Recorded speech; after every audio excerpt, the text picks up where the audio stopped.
حکومت 3 سال میں کیسے دھڑام سے گر گئی؟ میں کیا عرض کر رہا ہوں، میں جملہ بدل دیتا ہوں، کبھی غور فرمائیے گا کہ علی کی دونوں بیٹیوں نے، اس خاندان کے مردوں کی بات نہیں کرتے، علی کی دونوں شہزادیوں نے 38 لاکھ مربع میل پر پھیلی یزید کی حکومت کو 3 سال میں کیسے گھٹنوں پہ لا کھڑا کیا۔ معاہدہ ہوا تھا،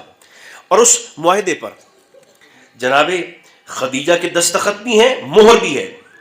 اور روم کے بادشاہ کی دستخط اور مہر بھی ہے۔ یہ دستاویز، یہ معاہدہ آج بھی قاہرہ الازہر یونیورسٹی مصر کی ملکیت ہے، یعنی وہاں یونیورسٹی کی لائبریری میں آج بھی موجود ہے۔ اب تو خیر انٹرنیٹ پر سب کچھ مل جاتا ہے، تو اگر کسی نے جناب خدیجہ کے دستخط دیکھنے ہوں تو وہ مصر کی لائبریری وزٹ کر سکتا ہے، وہ معاہدہ آج بھی موجود ہے وہاں پر۔ پھر بعد میں جب واقعہ کربلا بھی ہو چکا تو جناب ام کلثوم، سیدہ ام کلثوم، آپ کربلا سے جب واپس آئی مدینہ منورہ میں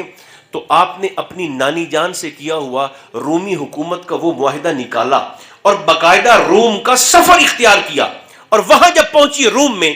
آج بھی جس جگہ جناب ام کلثوم اس دور میں جا کر بیٹھی،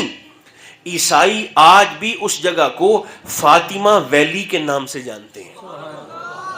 اور ایک چبوترا بنا ہے جس کے ارد گرد بیٹھ کر عیسائی جناب ام کلثوم کے القابات کو یاد کرتے ہیں اور اپنی دعائیں، اپنی مناجات کرتے ہیں اپنے مذہب کے مطابق۔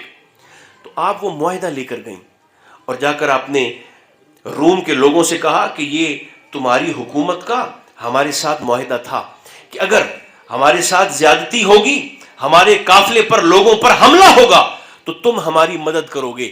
یزید کی حکومت کے متعلق بتایا کہ یہ ظلم و جور پہ مبنی حکومت ہے، جیسے آج ڈالر چلتا ہے اس دور میں روم کی کرنسی چلتی تھی۔ تو آپ نے وہ معاہدہ دکھایا، رومیوں نے اس معاہدہ کا حیا کیا، اور آپ حیران ہوں گے جو سیکھنے کی نیت سے مہربانی فرما رہے ہیں، 3 سال میں یزید کی حکومت کو روم سے 1 روپیہ نہیں ملا۔ معاشی طور پر سیدہ ام کلثوم نے یزید کی حکومت کو ایسے برباد کیا، معاشی طور پر ایسے تباہ کیا۔ پھر سیدہ زینب نے مدینہ سے مصر تک کے سفر کیے اور اندر سے لوگوں کو اٹھایا اور انقلاب کی دعوت دی اور حکومت کے خلاف ان کو اٹھنے کے لیے حوصلہ دیا۔ پھر سرکار عبداللہ بن جعفر نے خیر راتوں رات لوگوں کو اسلحہ دیا، اور سار اللہ الحسین کا نعرہ سب سے پہلے سیدہ زینب نے بلند کیا تھا۔ بہرحال یہ بات آ گئی تو میں نے عرض کر دی، جناب خدیجہ ملیکۃ العرب تھی، اور آپ کے مال کی یہ کیفیت تھی کہ اگر مال کا ڈھیر لگایا جاتا تو مال کے پیچھے کھڑے ہوئے مکہ کے لوگوں کے سر نظر نہیں آتے تھے، اس قدر مالدار خاتون تھیں آپ۔ آپ نے کیا کیا، 70,000 دینار چہرہ مصطفیٰ کی ایک جھلک پر، گویا منہ دکھائی کی رسم کے طور پر، سرکار کے قدمین پر قربان کیے، اور اسی دن صبح صبح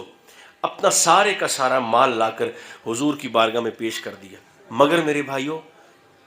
آخری جملے کہنے لگا ہوں، اس دن کا سورج ابھی ڈوبا نہیں تھا